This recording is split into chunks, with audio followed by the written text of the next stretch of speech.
الحمد لله الحمد لله رب العالمين نحمده ونستعينه ونستغفره ونعوذ بالله من شرور أنفسنا ومن سيئات أعمالنا من يهده الله فلا مضل له ومن يضلل فلا هادي له واشهد ان لا اله الا الله وحده لا شريك له واشهد ان محمدا عبده ورسوله صلى الله وسلم وبارك عليه وعلى اله واصحابه ومن اهتدى بهداهم الى يوم الدين اما بعد فان اصدق الحديث كتاب الله وخير الهدي هدي محمد صلى الله عليه وسلم وشر الأمور محدثاتها وكل محدثة بدعة وكل بدعة ضلالة وكل ضلالة في النار فقد قال الله سبحانه وتعالى في القرآن المجيد أعوذ بالله من الشيطان الرجيم يا أيها الناس اتقوا ربكم الذي خلقكم من نفس واحدة وخلق منها زوجها وبث منهما رجالا كثيرا ونساء واتقوا الله الذي تساءلون به والأرحام إن الله كان عليكم رقيبا يا أيها الذين آمنوا اتقوا الله وقولوا قولا سديدا يصلح لكم أعمالكم ويغفر لكم ذنوبكم ومن يطع الله ورسوله فقد فاز فوزا عظيما يا أيها الذين آمنوا اتقوا الله حق تقاته ولا تموتن إلا وأنتم مسلمون പ്രിയപ്പെട്ട സത്യവിശ്വാസികളെ വിശ്വാസിനികളെ, പ്രപഞ്ചനാഥനായ അള്ളാഹുവിന്റെ കൽപ്പന നിർദ്ദേശങ്ങൾ ജീവിതത്തിന്റെ നിഖില മേഖലകളിലും സൂക്ഷിക്കണമെന്ന് എന്നോടെന്ന പോലെ നിങ്ങൾ ഓരോരുത്തരോടും അതർഹിക്കുന്ന പ്രാധാന്യത്തിൽ ഗൗരവത്തിൽ ഉണർത്തുകയാണ്.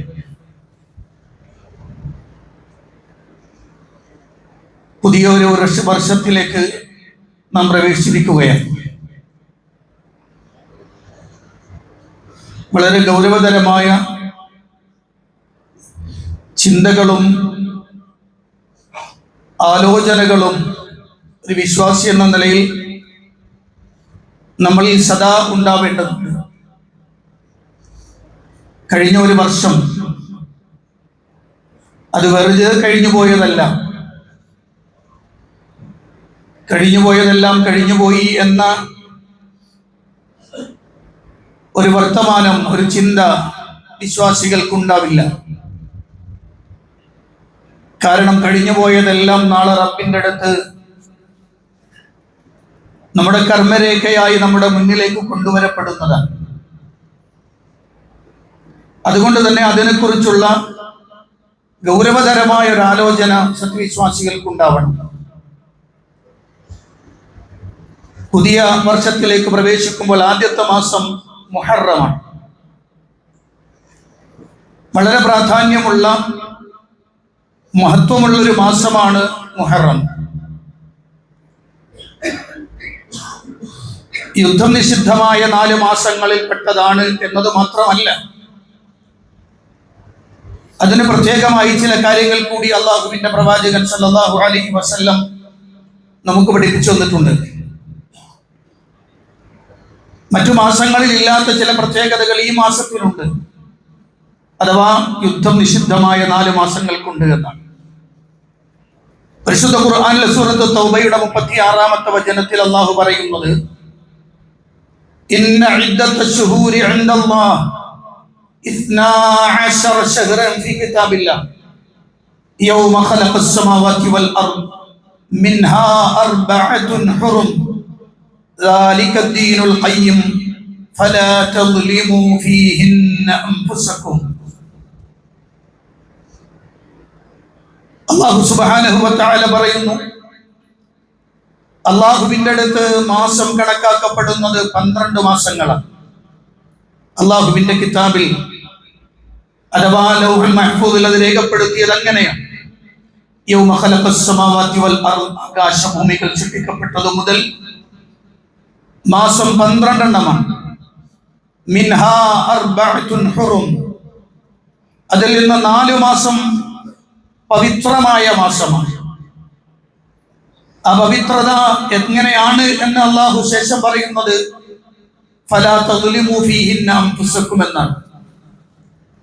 ആ മാസങ്ങളിൽ നിങ്ങൾ നിങ്ങളോട് അക്രമം പ്രവർത്തിക്കരുത് എന്നാണ്. ഈ ആയത്തിൽ വളരെ ഗൗരവതരമായി അല്ലാഹു പഠിപ്പിക്കുന്നത് മിൻഹാ അർബഅത്തുൻ ഹുറും, 4 മാസങ്ങൾ പവിത്രമാണ് എന്നാണ്. യുദ്ധം നിഷിദ്ധമാവുക എന്നത് മാത്രമല്ല, അതിന്റെ പവിത്രതയായി അള്ളാഹുവിന്റെ പ്രവാചകൻ സല്ലല്ലാഹു അലൈഹി വസല്ലം പഠിപ്പിച്ച പല കാര്യങ്ങളും അതിലേക്ക് ചേർത്ത് വെക്കണം. ഇമാം ബുഖാരി മുസ്ലിം റിപ്പോർട്ട് ചെയ്യുന്ന ഹദീസിൽ കാണാം, അൻ നബി ബക്കർ റളിയല്ലാഹു അൻഹു عن النبي صلى الله عليه وسلم قال إن الزمان قد استدار كهيئته يوم خلق الله السماوات والأرض السنة 12 شهرا منها 4 حرم 3 متواليات ذو القعدة وذو الحجة والمحرم ورجب مضر الذي بين جمادى وشعبان. ആകാശഭൂമികൾ സൃഷ്ടിക്കപ്പെട്ടതു മുതൽ മാസം ഒരു വർഷം കണക്കാക്കപ്പെടുന്നത് 12 മാസങ്ങളിലൂടെയാണ്. അതിൽ 4 മാസങ്ങൾ പവിത്രമാണ്, 3 തുടർച്ചയായി വരുന്നതാണ് ദുൽഖഅദയും ദുൽഹിജ്ജയും മുഹറമും. വറജബു മുളറ അല്ലദീ ബൈന ജുമാദ വ ശഅബാൻ, ശഅബാനിന്റെയും ജുമാദുൽ ഉഖറയുടെയും ഇടയിൽ വരുന്ന ശഅബാൻ, ആ ശഅബാന്റെയും ഇടയിൽ വരുന്ന റജബ് മാസം അഥവാ മുളർ ഗോത്രത്തിലേക്ക് ചേർത്ത് പറയപ്പെട്ടതാണ്. അത് മറ്റൊരു വിഷയങ്ങൾ ഞാൻ അങ്ങോട്ട് പ്രവേശിക്കുകയല്ല. എന്തുകൊണ്ടാണ് അല്ലാഹു സുബ്ഹാനഹു വ തആല ഫലാ തദ്ലിമു ഫീഹിന്ന അൻഫുസകും, ആ മാസങ്ങളിൽ നിങ്ങളോട് അക്രമം പ്രവർത്തിക്കരുത് എന്ന് പറഞ്ഞാൽ മറ്റു മാസങ്ങളിൽ അക്രമം പ്രവർത്തിക്കാമെന്നാണോ, അല്ലെങ്കിൽ അതിന് അനുവാദമുണ്ടെന്നാണോ? ഈ ആയത്ത് വിശദീകരിക്കുന്ന ഇമാം ഖുർതുബി റഹിമഹുല്ലാഹ് അദ്ദേഹം പറയുന്ന ഒരു വാക്കുണ്ട്, ഖസ്സല്ലാഹു തആല അൽ അർബഅത അൽ അശ്ഹുർ അൽ ഹുറും ബിദ്ദിക്ർ വനഹാ അനിൽ ളുൽമി ഫീഹാ തശ്രീഫൻ ലഹാ വഇൻ കാന മൻഹിയൻ അൻഹു ഫീ കുല്ലി സമാൻ. എല്ലാ സമയത്തും അക്രമം നിഷിദ്ധം തന്നെയാണ്. പിന്നെ ഈ മാസത്തിനെ കുറിച്ച് പ്രത്യേകം എടുത്തു പറഞ്ഞത് എന്താണ്? 4 മാസങ്ങളെ കുറിച്ച് പറഞ്ഞപ്പോൾ ഫലാ തദ്ലിമു ഫീഹിന്ന അൻഫുസകും എന്ന് പറയാനുള്ള കാരണം ആ മാസത്തിന്റെ പവിത്രതയാണ്. മറ്റു മാസങ്ങളെക്കാൾ ആ മാസത്തെ അല്ലാഹു സുബ്ഹാനഹു വ തആല പവിത്രമാക്കിയിട്ടുണ്ട് എന്നാണ്. മാത്രമല്ല, പ്രവാചകൻ സല്ലല്ലാഹു അലൈഹി വസല്ലം ആ മാസത്തെ കുറിച്ച് പരിചയപ്പെടുത്തിയപ്പോൾ പറഞ്ഞത് അല്ലാഹുവിലേക്ക് ചേർത്തുകൊണ്ടാണ്.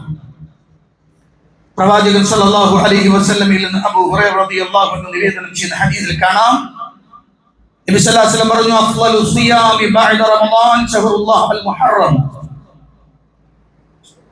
റമളാൻ ആ നോമ്പ് കഴിഞ്ഞാൽ അല്ലാഹു ഏറ്റവും ശ്രേഷ്ഠമാക്കിയിട്ടുള്ള നോമ്പ്, അഫ്ളലു സിയാം, നോമ്പുകളിൽ ശ്രേഷ്ഠമായത് റമളാന് ശേഷം മുഹറമിന്റെ മാസം, മുഹറം മാസത്തിലെ നോമ്പാണ്. പക്ഷെ അവിടെ അള്ളാഹുവിന്റെ റസൂൽ സ്വല്ലല്ലാഹു അലൈഹി വസല്ലം പറഞ്ഞത് ഷഹ്റുല്ലാഹ് എന്നാണ്, അള്ളാഹുവിന്റെ മാസം എന്നാണ്. എന്ന് പറഞ്ഞാൽ അതിന്റെ അർത്ഥം മറ്റു മാസങ്ങളെക്കാൾ അത്രയും പ്രാധാന്യം മുഹറം മാസത്തിനുണ്ട് എന്നാണ്. മൂന്നാമത്തെ ഒരു കാര്യം, ആ മുഹറമിലാണ് ആശുറാ എന്ന് വിളിക്കപ്പെടുന്ന ആ നോമ്പ് അല്ലെങ്കിൽ ആ ദിവസമുള്ളത്. അല്ലാഹുവിന്റെ പ്രവാചകൻ സല്ലല്ലാഹു അലൈഹി വസല്ലം റമളാൻ നിർബന്ധമാക്കുന്നതിന് മുമ്പ് തന്നെ ഈ നോമ്പ് അനുഷ്ഠിക്കുവാൻ നബി തങ്ങൾ ശ്രദ്ധിച്ചിരുന്നു. നബി സല്ലല്ലാഹു അലൈഹി വസല്ലം മാത്രമല്ല, മൂസ അലൈഹി സ്വലാത്തു വസ്സലാം നോറ്റതാണ് ആ നോമ്പ്. ബനൂ ഇസ്രായേലുകൾ ആ നോമ്പ് നോറ്റിട്ടുണ്ട്. മക്കയിലെ ഖുറൈശികൾ, മുശ്രിക്കുകളായ ആളുകൾ, അവർ ആശുറാഇന്റെ നോമ്പെടുത്തിട്ടുണ്ടായിരുന്നു. എന്നാൽ ഇസ്ലാമിലേക്ക്, മദീനയിലേക്ക് പ്രവാചകൻ സല്ലല്ലാഹു അലൈഹി വസല്ലമ വരികയും ആ നോമ്പിന്റെ പ്രത്യേകത പറയുന്ന ചില കാര്യങ്ങൾ കൂടി സൂചിപ്പിക്കാനുണ്ട്. അതിലൊന്ന്, അബൂ ഖതാദ റളിയല്ലാഹു അൻഹു നിവേദനം ചെയ്യുന്ന ഹദീസിൽ കാണാം, അന്ന റജുലൻ സഅല നബിയ സല്ലല്ലാഹു അലൈഹി വസല്ലം അൻ സിയാമി യൗമി ആശുറ. ആശുറ ദിവസത്തിന്റെ നോമ്പിനെ കുറിച്ച് പ്രവാചകനോട് ഒരാൾ ചോദിച്ചു. ഫഖാല നബി സല്ലല്ലാഹു അലൈഹി വസല്ലം പറഞ്ഞു, സിയാമു യൗമി ആശുറ, ആശുറ അഥവാ ദുൽഹിജ്ജ മുഹറം 10ന്റെ നോമ്പ് എന്ന് പറയുന്നത് അഹ്തസിബു അലല്ലാഹി അൻ യുകഫിറ അസ്സനത അല്ലതി ഖബല, കഴിഞ്ഞുപോയ ഒരു വർഷത്തെ പാപങ്ങൾ പൊറുക്കപ്പെടാൻ അത് കാരണമാണ്. അഥവാ കഴിഞ്ഞ വർഷത്തെ പാപം പൊറുക്കുവാൻ ഈ നോമ്പ് മൂലം കഴിയും എന്ന് അള്ളാഹുവിന്റെ പ്രവാചകൻ സല്ലല്ലാഹു അലൈഹി വസല്ലം പഠിപ്പിക്കുകയാണ്. ഇബ്നു അബ്ബാസ് റളിയല്ലാഹു അൻഹു നിവേദനം ചെയ്യുന്ന ഹദീസിൽ കാണാം, ഖദിമൻ നബി സല്ലല്ലാഹു അലൈഹി വസല്ലം അൽ മദീന ഫറഅൽ യഹൂദ തുസൂമു യൗമ ആശുറ. നബി സല്ലല്ലാഹു അലൈഹി വസല്ലം മദീനയിൽ വന്നപ്പോൾ മദീനയിലെ യഹൂദികളായ ആളുകൾ, ജൂതന്മാരായ ആളുകൾ, അവർ നോമ്പെടുക്കുന്നുണ്ട്. അവ ചോദിച്ചു, മഹാദ, എന്താണ് ഈ നോമ്പ്? ഖാലു, അവർ പറഞ്ഞു, ഹാദാ യൗമുൻ സാലിഹുൻ ഹാദാ യൗമുൻ നജ്ജല്ലാഹു ബനി ഇസ്രായീല മിൻ അദൂബിഹിം. ഇതൊരു നല്ല ദിവസം. ആ ദിവസത്തിലാണ് മൂസ അലൈഹി സ്വലാത്തു വസ്സലാമിനെയും ബനൂ ഇസ്രായേലുകളെയും ഫിർഔനിന്റെ ആ വലിയ പ്രയാസത്തിൽ നിന്ന്, ഫിർഔനിന്റെ അടിമത്വത്തിൽ നിന്ന് അല്ലാഹു സുബ്ഹാനഹു വ തആല രക്ഷപ്പെടുത്തുകയും ഫിർഔനിനെ ചെങ്കടലിൽ മുക്കി നശിപ്പിക്കുകയും ചെയ്ത ഒരു ദിവസമാണ്. അതുകൊണ്ട് ഫസ്വാമഹു മൂസ, ആ ദിവസത്തിന് നന്ദി രേഖപ്പെടുത്തിക്കൊണ്ട് മൂസ അലൈഹി സ്വലാത്തു വസ്സലാം നോമ്പെടുത്തു. ഫഖാല, അപ്പോൾ റസൂലുള്ളാഹി സ്വല്ലല്ലാഹു അലൈഹി വസല്ലം പറഞ്ഞു, ഫഅന അഹഖു ബിമൂസ മിൻകും, നിങ്ങളെക്കാൾ മൂസയോട് ഏറ്റവും അടുത്ത ബന്ധമുള്ള ആള് ഞാനാണ്. ഫസ്വാമഹു വ അമറ ബിസിയാമിഹി, നബി സല്ലല്ലാഹു അലൈഹി വസല്ലം നോമ്പെടുക്കുകയും നോമ്പെടുക്കാൻ കൽപ്പിക്കുകയും ചെയ്തു എന്ന് ഇബ്നു അബ്ബാസ് റളിയല്ലാഹു അൻഹു നിവേദനം. അപ്പൊ ഈ ദിവസത്തിന്റെ ചില പ്രത്യേകതകൾ പ്രത്യേകം കണ്ടുവെക്കേണ്ടതുണ്ട് എന്നാണ്. അള്ളാഹുവിന്റെ പ്രവാചകൻ സല്ലല്ലാഹു അലൈഹി വസല്ലം ആ കാര്യത്തെ സമ്മതിക്കുകയും നോമ്പെടുക്കുകയും ചെയ്തു. ഞാൻ നേരത്തെ പറഞ്ഞു, ഖുറൈശികൾ നോമ്പെടുത്തിരുന്നു എന്നാണ്, അഥവാ മക്കയിലെ മുശ്രിക്കുകൾ നോമ്പെടുത്തിരുന്നു. ആയിഷ ബീവി റളിയല്ലാഹു അൻഹ നിവേദനം ചെയ്യുന്ന ഹദീസിൽ കാണാം, കാന യൗമ അശ്റ തസൂഖുഹു ഖുറൈശൻ ഫിൽ ജാഹിലിയ്യ. അജ്ഞാന കാലഘട്ടത്തിൽ തന്നെ ഖുറൈശികൾ നോമ്പെടുത്തിരുന്നു. വകാന റസൂലുള്ളാഹി സ്വല്ലല്ലാഹു അലൈഹി വസല്ലം യസൂമു, നബി തങ്ങളും ആ നോമ്പെടുത്തിട്ടുണ്ടായിരുന്നു. അഥവാ ഇസ്ലാമിന്റെ പ്രബോധനം വരുന്നതിന് മുമ്പ് തന്നെ, അഥവാ പ്രവാചകൻ സല്ലല്ലാഹു അലൈഹി വസല്ലമയുടെ ബിഅ്സത്തിന് മുമ്പ് തന്നെ ഈ നോമ്പ് മക്കയിൽ ഉണ്ടായിരുന്നു എന്നാണ്. അവിടുത്തെ മുശ്രിക്കുകളായ ആളുകൾ തന്നെ ഈ നോമ്പെടുക്കുകയും ചെയ്തിരുന്നു എന്നാണ്. അങ്ങനെ പ്രവാചകൻ സഹാബത്തും മദീനയിലേക്ക് എത്തി. ഫലമ്മാ ഖദിമൽ മദീനത സമഹു അമറ സിയാമിഹി. മദീനയിലെത്തിയ ആദ്യ കാലങ്ങളിൽ, ആദ്യ വർഷങ്ങളിൽ നബി സല്ലല്ലാഹു അലൈഹി വസല്ലം അത് എടുക്കുകയും എടുക്കാൻ കൽപ്പിക്കുകയും ചെയ്തു. എന്നാൽ ഫലമ്മാ ഫുരിദ റമളാൻ, റമളാൻ നോമ്പ് നിർബന്ധമാക്കപ്പെട്ടപ്പോൾ തറക യൗമ അശൂറ, ആശൂറ ദിവസത്തെ നോമ്പ് ഉപേക്ഷിച്ചു. ഫമൻ ശാഅ സ്വമഹു വമൻ ശാഅ തറകഹു, ആരുദ്ദേശിക്കുന്നുവോ അവൻ നോമ്പെടുക്കട്ടെ, ആരുദ്ദേശിക്കുന്നുവോ അവൻ നോമ്പ് ഒഴിവാക്കട്ടെ എന്ന് പറഞ്ഞാൽ, ആശൂറ എന്ന് പറയപ്പെടുന്ന നോമ്പ് വളരെ ഗൗരവതരമായി എടുത്തിരുന്നതാണ്. റമളാൻ നോമ്പ് നിർബന്ധമാക്കപ്പെട്ടതുപോലെ നിർബന്ധമാക്കപ്പെട്ടപ്പോൾ അതിന്റെ ഫർദിയത്തില്ലാതായി എന്ന് മാത്രം, നിർബന്ധത ഇല്ല, കമ്പൽസറിയായി എടുക്കണമെന്നില്ല. ഒരാൾക്ക് സാധിക്കുമെങ്കിൽ എടുക്കാം. പക്ഷെ വലിയ പ്രാധാന്യമുള്ള ഒരു വർഷത്തെ പാപം പൊറുക്കാൻ കാരണമാകുന്ന ഒരു നോമ്പായതുകൊണ്ടും പവിത്ര മാസത്തെ പ്രത്യേകത ആയതുകൊണ്ടും എന്ത് ചെയ്യാം, ആ നോമ്പ് എടുക്കുക എന്ന് പറഞ്ഞാൽ ഒരാൾ നോമ്പെടുത്തില്ലെങ്കിൽ അയാളെ കുറ്റം പറയാൻ നിൽക്കേണ്ടതില്ല എന്നർത്ഥം. അങ്ങനെയുണ്ട് ചില മനുഷ്യന്മാർ. സുന്നത്തായ നോമ്പുകൾ അല്ലെങ്കിൽ സുന്നത്തായ കാര്യങ്ങൾ അതിന് വലിയ പ്രാധാന്യം കൊടുക്കും, ഫർളിന് അത്ര വലിയ പ്രാധാന്യം ഉണ്ടാവില്ല. ഞാൻ ഇതിற்கு മുമ്പ് സൂചിപ്പിച്ചിട്ടുണ്ട്, ഇശായിൻ്റെ ജമാഅത്തിന് പ്രാധാന്യമില്ല, പക്ഷെ തറാവീഹ് ഭയങ്കര നിർബന്ധമാണ്. സാധാരണ ജമാഅത്തുകൾക്ക് ഒരാൾ നിർബന്ധമായിട്ടും ശ്രദ്ധിച്ചു വരില്ലോ ഇല്ലോ ഒന്നുമില്ല, പക്ഷെ തറാവീഹ് അത് നഷ്ടപ്പെട്ടുകൂടാന്ന്. അപ്പൊ ശരിക്ക് ഇതിന്റെ ലെവല് മാറാണ്. അതുകൊണ്ട് തന്നെ ഫമൻഷാ സ്വമ വമൻഷാ തറക്ക എന്ന് പറഞ്ഞാൽ അതിന് ഫർളിയത്തില്ല എന്ന് പറഞ്ഞാൽ അതിന് പ്രാധാന്യമില്ല എന്നോ മഹത്വമില്ല എന്നോ എടുക്കേണ്ടതില്ല എന്നല്ല. അതിൻ്റെ അർത്ഥം ഇത്രയേ ഉള്ളൂ, അത് നിർബന്ധമായും എടുക്കേണ്ടതല്ല, ഒരാൾക്ക് സാധിക്കുമെങ്കിൽ എടുക്കാം എന്നാണ് പ്രവാചകൻ സല്ലല്ലാഹു അലൈഹി വസല്ലമയുടെ വാചകത്തിൽ നിന്ന് നമുക്ക് മനസ്സിലാകുന്നു. അപ്പോ മൊത്തത്തിൽ പറഞ്ഞാൽ ഈ മുഹറം മാസം എന്ന് പറയുന്നത് വലിയ പ്രാധാന്യമുള്ളതാണ്, യുദ്ധം നിഷിദ്ധമായ മാസമാണ്. അതിലെ 10ാമത്തെ ദിവസം ആശുറ എന്ന് പറയുന്നത് അതിന് പ്രത്യേക മഹത്വമുണ്ട് എന്നും നമുക്ക് മനസ്സിലാക്കാൻ കഴിയും. അപ്പോൾ ഒരു സംശയം, പിന്നെ 9 എന്തിനാ എടുക്കണ്? 10 മാത്രമല്ലേ പറഞ്ഞിട്ടുള്ളൂ, നബിതങ്ങളും 10 എടുത്തിട്ടുള്ളൂ, പിന്നെന്തിനാ 9 എടുക്കുന്നത്? പ്രവാചകൻ സല്ലല്ലാഹു അലൈഹി വസല്ലം വഫാത്താകുന്നതിന് തൊട്ടു മുമ്പ് അവിടുന്ന് മുഹറമിന്റെ നോമ്പ് എടുത്തു കഴിഞ്ഞപ്പോൾ അതിനുശേഷം നബി സല്ലല്ലാഹു അലൈഹി വസല്ലം പറഞ്ഞു, ലൈൻ ബഖീതു ഇലാ ഖാബിലിൻ ലഅസുമന്ന താസിയ, അടുത്ത കൊല്ലം ഞാൻ ജീവിച്ചിരിക്കുകയാണെങ്കിൽ 9 കൂടി എടുക്കുമെന്നാണ്. ആ 9 കൂടി എടുക്കുന്നതിനൊരു കാരണമുണ്ട്.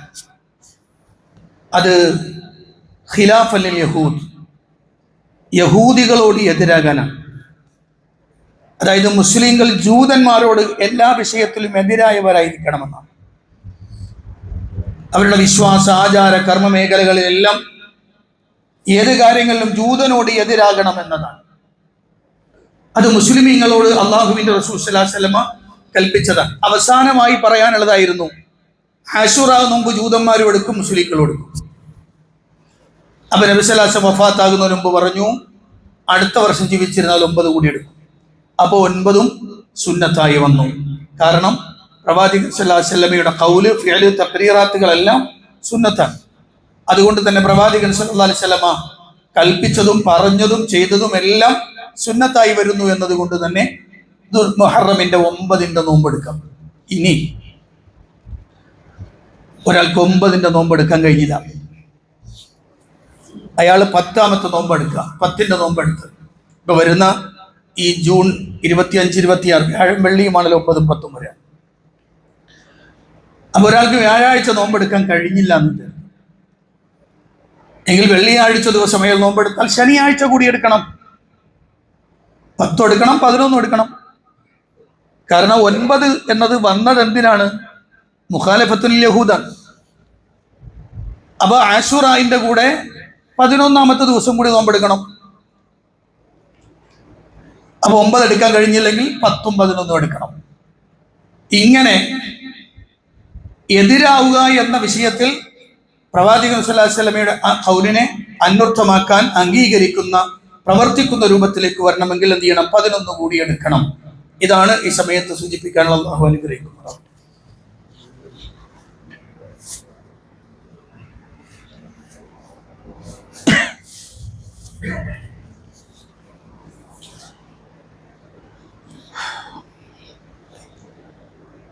അൽഹംദുലില്ലാഹി റബ്ബിൽ ആലമീൻ, അസ്സലാത്തു വസ്സലാമു അലാ അഷ്റഫിൽ അംബിയാഇ വൽ മുർസലീൻ നബിയിനൽ ഹബീബ് മുഹമ്മദിൻ സ്വല്ലല്ലാഹു അലൈഹി വസല്ലം വഅലാ ആലിഹി വസഹ്ബിഹി വമൻ തബിഅഹും ബിഇഹ്സാനിൻ ഇലാ യൗമിദ്ദീൻ. അമ്മാ ബഅദ്, ഇത്തഖുല്ലാഹ ഇബാദല്ലാഹ്. പ്രിയപ്പെട്ട സത്വിശ്വാസികളെ, വിശ്വാസിനികളെ, അള്ളാഹുവിന്റെ ആജ്ഞാനിർദ്ദേശങ്ങൾക്കനുസരിച്ച് ജീവിക്കണമെന്ന് എന്നോടും നിങ്ങളോടും ഉണർത്തുകയാണ്. മുഹറം മാസത്തിന്റെ പ്രത്യേകതയും ആശുറായിന്റെ പ്രത്യേകതയുമാണ് നമ്മൾ മനസ്സിലാക്കിയിട്ടുള്ളത്. ഇനി ഒരു കാര്യം കൂടി അതിലേക്ക് ചേർത്ത് വെക്കലുണ്ട്. ഫലാ തദ്ലിമൂ ഫീഹിന്ന അൻഫുസക്കും എന്ന് പറയുമ്പോൾ നിങ്ങളോട് അക്രമം പ്രവർത്തിക്കരുത്. ഏതുതരം ളുൽമും അതിൽപ്പെടും. ഇന്ന് മുഹറം മഹാഭൂരിപക്ഷം വരുന്ന ആളുകളും ഈ ആയത്തിലെ ഈ വാചകത്തെ തകർത്തെറിഞ്ഞിട്ടുള്ളത്. രണ്ട് വിഭാഗം ആളുകളെ ഞാൻ പെട്ടെന്ന് പറയാം, നമ്മളുമായി ബന്ധപ്പെടുന്നതുകൊണ്ട് പെട്ടെന്ന് മനസ്സിലാക്കി തരാം. ഒന്ന് ഷിയാക്കളാണ്, പ്രത്യേകിച്ച് റാഫിദികൾ. അവരെ സംബന്ധിച്ചിടത്തോളം ദുൽഹിജ്ജ് മുഹറം 10 എന്ന് പറയപ്പെടുന്നത് അതൊരു വല്ലാത്ത ദിവസമാണ്. മഹാനായ ഹുസൈൻ റളിയല്ലാഹു അൻഹു കർബലയിൽ വധിക്കപ്പെട്ടതുമായി ബന്ധപ്പെട്ടുകൊണ്ട് മുഹറം 10 എന്ന് പറയുന്നത് ദുഃഖത്തിന്റെ ദിവസമാണ്. അവർ ദുഃഖിതരാകുന്നു, അവർ അലമുറയിട്ട് കരയുന്നു, അവരുടെ ശരീരത്തെ അവർ പീഡിപ്പിക്കുന്നു. ചില ആളുകൾ ജലപാനം പോലുമില്ലാതെ അന്നത്തെ ദിവസം കഴിഞ്ഞുകൂടുന്നു. മാത്രമല്ല, അതിനേക്കാളും ഉപരിയായി ആ ദിവസത്തിൽ ഏറ്റവും കൂടുതൽ പറയപ്പെടുന്നത് പ്രവാചകൻ സല്ലല്ലാഹു അലൈഹി വസല്ലമയോട് ചേർന്ന് നിന്ന പ്രധാനപ്പെട്ട സ്വഹാബികളെ മുഴുവനും ചീത്ത വിളിക്കുകയും പ്രവാചകന്റെ ഭാര്യയായ നമ്മുടെ ഉമ്മയായ ആയിഷ ബീവി അടക്കമുള്ള ആളുകളെ വളരെ മോശമായി ചിത്രീകരിക്കുകയും ഒക്കെ ചെയ്യുന്ന മഹാദുരന്തമാണ് ദുൽഹിജ്ജ 10 മുഹറം 10മായി ബന്ധപ്പെട്ടുകൊണ്ട് ശീഅകളിൽ കണ്ടുവരുന്നത്. ഇബ്നു തൈമിയ്യ റഹിമഹുല്ലാഹ് അദ്ദേഹത്തിന്റെ അൽ മിൻഹാജുസ് സുന്ന അൻ-നബവിയ്യ എന്ന ഗ്രന്ഥത്തിൽ അദ്ദേഹം പറഞ്ഞൊരു വാചകം ഞാൻ തുടക്കം മാത്രം ഒന്ന് പറയാം. അശ്ശൈത്വാനു ബിസബബി ഖത്ൽ ഹുസൈൻ റളിയല്ലാഹു അൻഹു യുഹദിസു ലിന്നാസി ബിദ്അതൈൻ. ഹുസൈൻ റളിയല്ലാഹു അൻഹുവിന്റെ വധവുമായി ബന്ധപ്പെട്ട്, കൊലപാതകവുമായി ബന്ധപ്പെട്ട് പിശാചി ജനങ്ങൾക്ക്, അതിന്റെ കാരണമായി പിശാചി ജനങ്ങൾക്ക് 2 തരത്തിലുള്ള ബിദ്അത്തുകൾ ഉണ്ടാക്കി കൊടുത്തു. ബിദ്അത്തുൽ ഹുസ്നി വന്നൗഹി വഅശുറ. ഒന്നാമത്തത് ആശുറ ദിനത്തിൽ പരിതപിച്ചുകൊണ്ട് അലമുറയിട്ട് കരയുകയും അഗാധമായ ദുഃഖം രേഖപ്പെടുത്തുകയും ചെയ്യും. അതെങ്ങനെയാണ്? മിനൽ ലഖ്മി വസ്സറാഹ് വൽ ബുകാ വൽ അത്ശ് വഇൻഷാദിൽ മറാഫി. അവരവരുടെ വസ്ത്രങ്ങൾ കീറിപ്പറിക്കുന്നു, അലമുറയിട്ട് കരയുന്നു, അവരുടെ ശരീരത്തെ അവർ കീറി മുറിക്കുന്നു. മാത്രമല്ല, അവർ അലമുറയിട്ട് കരയുക മാത്രമല്ല, ചില ആളുകൾ അന്നത്തെ ദിവസം ജലപാനം പോലും കുടിക്കാതെ ദാഹിച്ച് വലഞ്ഞ് അവരിരിക്കും. എന്തുകൊണ്ടാണെന്നറിയോ? അന്നത്തെ ദിവസത്തിൽ യൂഫ്രട്ടീസിന്റെ നദിക്കരയിലേക്ക് വെള്ളമെടുക്കാൻ ചെന്നപ്പോൾ വെള്ളം കൊടുക്കാതെ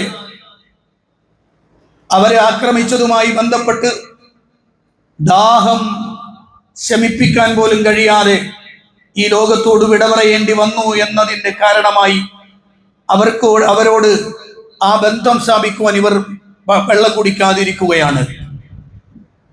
ഇത് മാത്രമല്ല, വമാ യുഫ്ളി ഇലൈഹി ദാലിക മിൻ സബ്ബി സലഫി വലഅനതിഹിം വഇദ്ഖാലി മൻ ലാ ദംബ ലഹു മഅ ദവി ദുനൂബ് ഹത്താ യുസബ്ബ അസ്സാബിഖൂന അൽഅവ്വലൂൻ.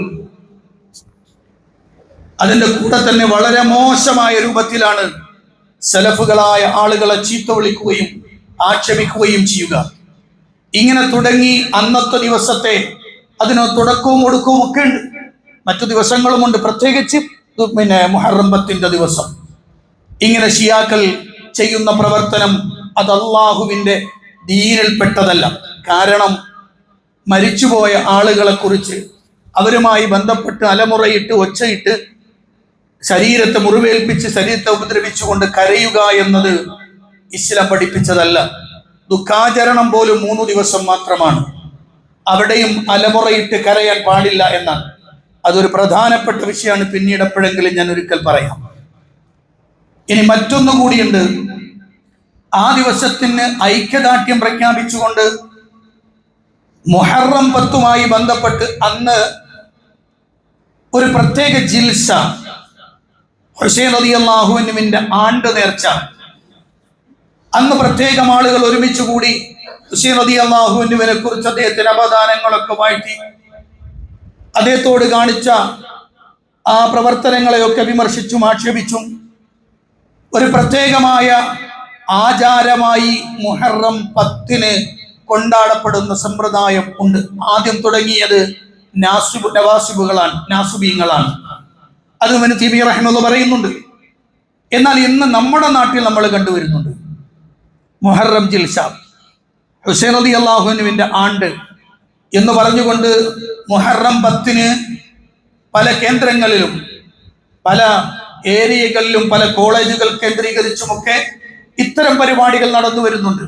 യഥാർത്ഥത്തിൽ അള്ളാഹുവിന്റെ റസൂൽ സല്ലല്ലാഹു അലൈഹി വസല്ലം പഠിപ്പിക്കാത്ത ഇത്തരം പ്രവർത്തനങ്ങൾ, ദീനിലില്ലാത്ത ഇത്തരം പ്രവർത്തനങ്ങൾ അത് ഈ മാസത്തിൽ ചെയ്യുമ്പോൾ 2 ശിക്ഷയാണ്. ഒന്ന്, ബിദ്അത്തിന്റെ കുറ്റമുണ്ട്. രണ്ടാമത്തൊരു കാര്യം കൂടിയുണ്ട്.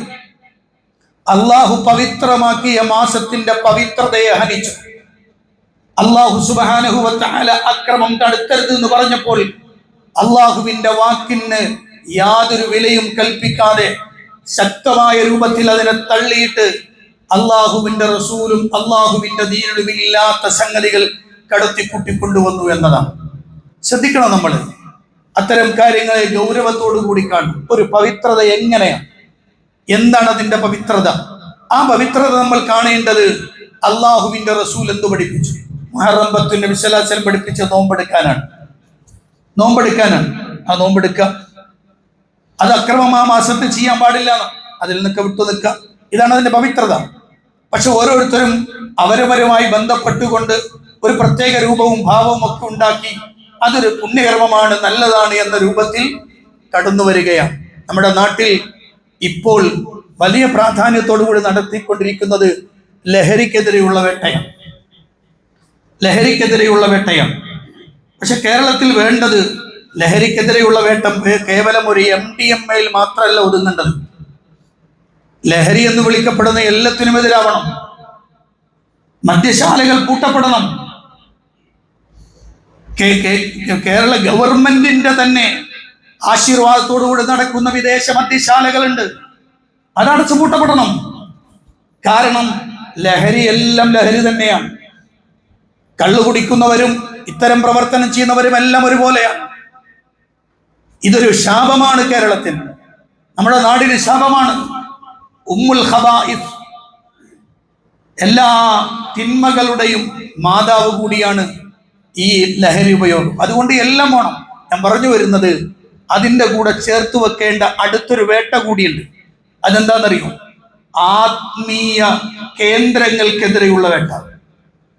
ആത്മീയ കേന്ദ്രങ്ങളായി കാണപ്പെടുന്ന പ്രവർത്തിക്കപ്പെടുന്ന മേഖലകളിലെല്ലാം ആളുകളെ ചൂഷണം ചെയ്യുകയും സമൂഹത്തിനിടയിൽ പ്രശ്നങ്ങൾ ഉണ്ടാക്കുകയും ചെയ്യാം. അടുത്തു വരുന്ന ധാരാളം കൊലപാതകങ്ങൾ, ധാരാളം പ്രശ്നങ്ങൾ ആത്മീയ കേന്ദ്രങ്ങളുമായി ബന്ധപ്പെട്ടുകൊണ്ടാണ്. ആത്മീയം എന്ന് പറയുമ്പോൾ ആത്മീയത എന്ന് പറയുന്ന ഇസ്ലാം അംഗീകരിച്ചതാണ്. അത് അള്ളാഹുവിലുള്ള വിശ്വാസവും അള്ളാന്റെ കൽപ്പനകളെ ജീവിക്കലും നോമ്പെടുക്കലും നിസ്കരിക്കലും അങ്ങനെ അള്ളാന്റെ കൽപ്പനകൾ കണിച്ചു പോകലാണ് ആത്മീയത. പക്ഷെ അതിന്റെ മറവിൽ ജനങ്ങളെ പറ്റിക്കാൻ വേണ്ടി മന്ത്രവാദവും ദിക്റും സ്വലാത്തും പാട്ടും ബൈത്തും കുത്തുബിയത്തും അങ്ങനെ തുടങ്ങുന്ന മഹ്ലറകളും ജിന്നകേന്ദ്രങ്ങളും ഒക്കെയായി, പുണ്യമരങ്ങളും പുണ്യദർഗകളും ഒക്കെയായി, അങ്ങനെ അഭിചാര ക്രിയകളും ഒക്കെയായി, കൂടോത്രങ്ങളും മറ്റുമായി അങ്ങനെ ധാരാളം മനുഷ്യ സമൂഹത്തിന്റെ വിശ്വാസത്തെയും അവരുടെ വിശ്വാസത്തെ മാത്രമല്ല അവരുടെ ആത്മീയതയും അവരുടെ സമ്പത്തിനെയും ഒക്കെ കൊള്ളയടിക്കുന്ന, മാനം നശിപ്പിക്കുന്ന ആത്മീയ കേന്ദ്രങ്ങൾക്കുമെതിരെ ഒരു വേട്ട ഉണ്ടാവണം. അതുകൂടി ഉണ്ടാവേണ്ടതുണ്ട് ഈ സമൂഹത്തിൽ. അങ്ങനെ വരുമ്പോഴാണ് ഇത്തരം ചില പുതിയ പുതിയ കാര്യങ്ങളെ സമൂഹത്തിൽ നിന്ന് ഇല്ലാതാക്കാൻ കഴിയുകയുള്ളൂ. അതുകൊണ്ട് പ്രിയപ്പെട്ടവരെ, മുഹറമാണ്, ശ്രദ്ധിക്കണം. അള്ളാഹുവിന്റെ കൽപ്പനക്ക് ധിക്കാരം പ്രവർത്തിക്കുന്ന രൂപത്തിലുള്ള പ്രവർത്തനങ്ങൾ ഉണ്ടാവരുത്. അള്ളാഹു സുബ്ഹാനഹു വ തആല നമ്മളെ കാത്തുരക്ഷിക്കുമാറാവട്ടെ. അവന്റെ കൽപ്പനകൾ അനുസരിച്ച് ജീവിച്ച് മുഅ്മിനായി മരിക്കാൻ അള്ളാഹു തൗഫീഖ് നൽകുമാറാവട്ടെ. ഇന്ന് പ്രിയപ്പെട്ടവരെ, നമ്മുടെ ഈ പള്ളി കേന്ദ്രീകരിച്ച് നടക്കുന്ന സാമൂഹ്യ ക്ഷേമത്തിനുള്ള സ്വതക്കയാണ്. പാവങ്ങളായ ആളുകളുടെ അവരുടെ മരുന്നും ചികിത്സയും ഭക്ഷണവും അങ്ങനെ തുടങ്ങുന്ന പലതും ഉപകാരപ്പെടുന്ന ഒരു കാര്യമാണ്. അതുകൊണ്ട് എല്ലാവരും അതിനോട് നന്നായി സഹകരിക്കണം. അള്ളാഹു അനുഗ്രഹിക്കുമാറാവട്ടെ. എല്ലാ നന്മകളിലും പങ്കാളികളായി മുന്നോട്ട് പോകാൻ അള്ളാഹു അനുഗ്രഹിക്കുമാറാവട്ടെ. എല്ലാത്തരം പ്രയാസങ്ങളും പ്രതിസന്ധികളും അള്ളാഹു മാറ്റിത്തരുമാറാവട്ടെ. രോഗങ്ങൾ കൊണ്ട് വലിയ നാളുകളിൽ അള്ളാഹു രോഗശമനം നൽകി അനുഗ്രഹിക്കുമാറാവട്ടെ. മരണപ്പെട്ടവർക്ക് അള്ളാഹു മഗ്ഫിറത്തും റഹ്മത്തും പ്രദാനം ചെയ്ത് അനുഗ്രഹിക്കുമാറാവട്ടെ. اللهم اغفر للمؤمنين والمؤمنات والمسلمين والمسلمات الأحياء منهم والأموات إنك مجيب الدعوات وقاضي الحاجات. اللهم أعز الإسلام والمسلمين وأذل الشرك والمشركين. اللهم دمر أعداءنا وأعداء الدين بما شئت وكيف شئت يا ذا الجلال والإكرام. ربنا آتنا في الدنيا حسنة وفي الآخرة حسنة وقنا عذاب النار. آمين برحمتك يا أرحم الراحمين. والحمد لله رب العالمين.